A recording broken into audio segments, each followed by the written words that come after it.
कमरे का गहरा तनाव अभी शांत भी नहीं हुआ था कि श्याओ यान ने अपने कदम पहाड़ के घने जंगल की ओर बढ़ा दिए।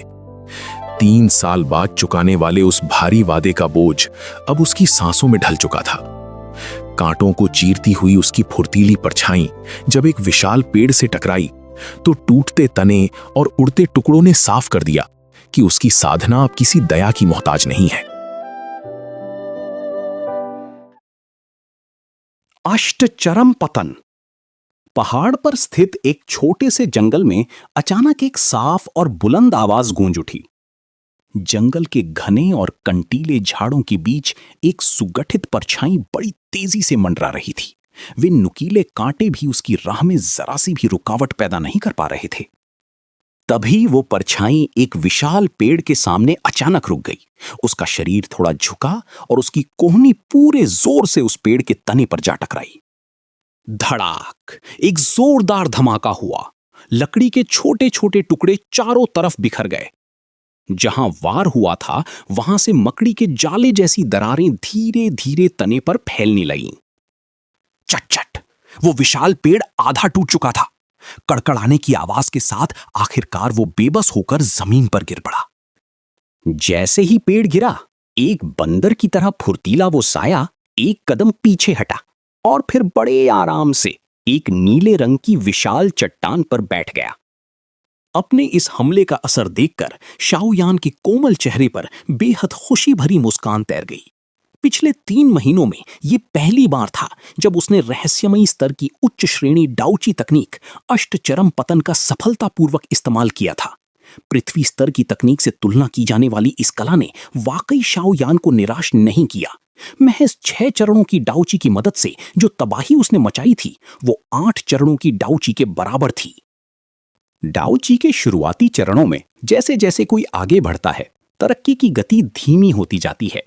जरूरी औषधियां खरीदने के बाद शाओयान पिछले 3 महीनों से दरवाजा बंद करके कठोर साधना कर रहा था। तीसरे महीने के आखिरी कुछ दिनों में शाओयान ने आखिरकार 5वें चरण की डाउची को पीछे छोड़ते हुए 6ठे चरण में प्रवेश कर लिया था। 3 महीनों में डाउची का एक चरण बढ़ना, भले ही ये गति पिछले 2 महीनों की तुलना में काफी धीमी थी, फिर भी शाओयान इससे बेहद संतुष्ट था। उसे याद था कि उस दौर में 5वें से 6ठे चरण तक पहुंचने में उसे आधे साल से भी ज्यादा का समय लगा था। आज की उसकी ये रफ्तार तो सचमुच खौफनाक थी। अष्टचरम पतन का एक वार करने के बाद शाओयान की हालत जमीन पर तड़पती हुई किसी समुद्री मछली जैसी हो गई। असहनीय दर्द उसकी नसों में दंश मार रहा था। उसकी बाह पर उभरी हुई नीली नसें फड़क रही थीं, जो कि हद से ज्यादा ताकत लगाने की निशानी थी। अपने होठों को चाटते हुए शाओयान ने मुश्किल से अपना सिर झुकाया और अपनी कोहनी की ओर देखा। वो जगह पूरी तरह लाल पड़ चुकी थी। सिंह! उसका मुंह ऐठ गया।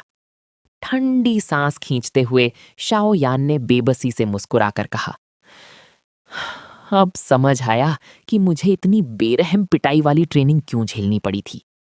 अगर ऐसा ना होता तो इस वार से पेड़ नहीं बल्कि मेरा हाथ ही टूट जाता।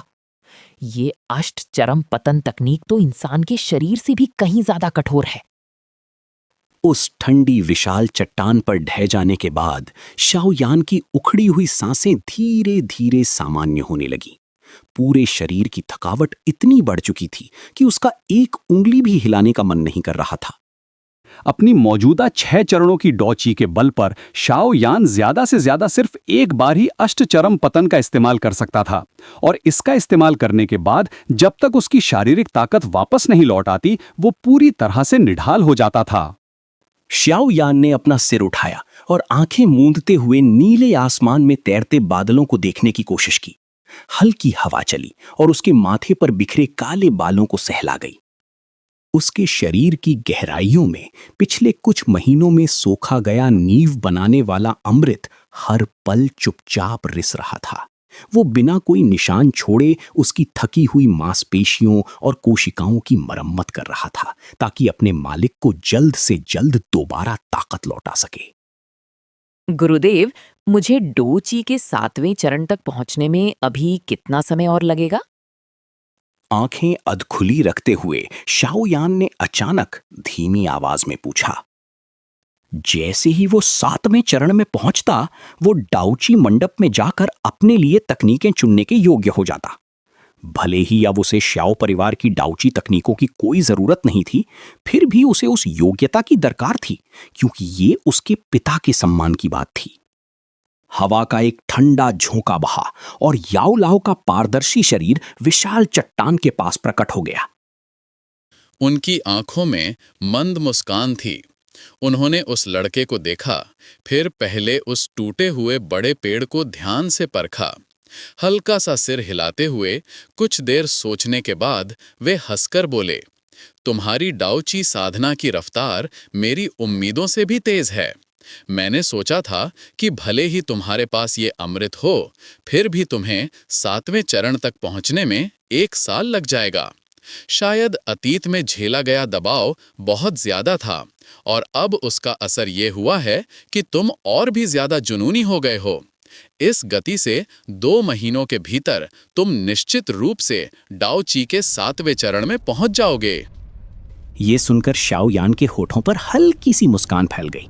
वो ये जानने के लिए बेताब था कि पिछले 3 सालों से उस पर तंज कसने वाले और उसका मजाक उड़ाने वाले कबीले के लोग जब उसकी असली ताकत देखेंगे तो उनके चेहरे के भाव कैसे होंगे। उस दिन मुख्य भवन में नालान यानरान से कही गई उसके शब्द क्या उन लोगों के लिए भी नहीं थे? मैं शाओ यान अगर 3 साल पहले चमत्कार कर सकता था तो 3 साल बाद भी जरूर कर सकता हूं। उसकी आंखों में एक चमक कौंध गई। शाओयान को मुख्य भवन में खुद पर फेंकी गई वे नीची नजरें याद आ गईं। उस लड़के का अकेला सा साया हठी और जुनूनी लग रहा था। नालान यानरान, मैं एक एक कदम बढ़ाकर तुम्हारे करीब आ रहा हूं। सब्र से इंतजार करो। 3 साल बाद हम यूनलान संप्रदाय में मिलेंगे।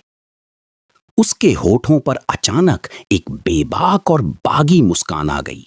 वो लड़का तेजी से उठ खड़ा हुआ और आसमान की तरफ सिर उठाकर पूरे जोर से चिल्लाया। उस लड़के को देखकर याओ लाओ मुस्कुरा दिए और उन्होंने उसे नहीं रोका। इंसान को परिपक्व होने के लिए दबाव की जरूरत होती है। आज शाओयान के पास पर्याप्त प्रतिभा थी, उसे बस एक सही दबाव की जरूरत थी और नालान यानरान की मौजूदगी ही उसके लिए सबसे बेहतरीन दबाव थी। उसे अपनी कसौटी बनाकर आगे बढ़ो। एक महाबली योद्धा बनने का तुम्हारा रास्ता अभी बहुत लंबा है। चलो घर लौटकर साधना शुरू करते हैं। कुछ पल चिल्लाने के बाद शाओयान के चेहरे की मुस्कान और भी निखर आई। वो विशाल चट्टान से नीचे कूदा, याओ लाओ की तरफ हाथ हिलाया और जोर से हंसते हुए पहाड़ की ढलान से नीचे दौड़ पड़ा।